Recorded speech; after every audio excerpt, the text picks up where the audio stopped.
କୌଣସି ଶବଦ ଶୁଭିବ ନାହିଁ।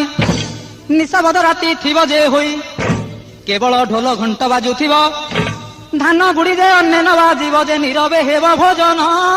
ଅତି ନିଷ୍ଠାପର ଦଣ୍ଡବ୍ରତ ସାର ଯେ ସକଳ କାମନା ପୂର୍ଣ୍ଣ।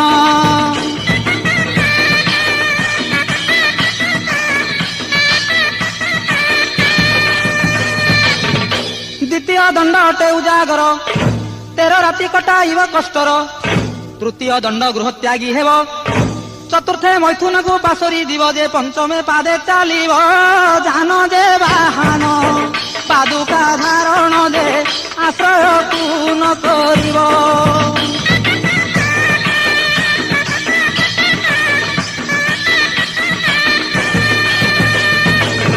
ଷଷ୍ଠରେ ଶ୍ମଶାନେ ବାସ କରିବ। କି ଅବା ତୋଟା ମନ୍ଦିରେ ରହିବ। ନଦୀ ଅବା ପୁଷ୍କର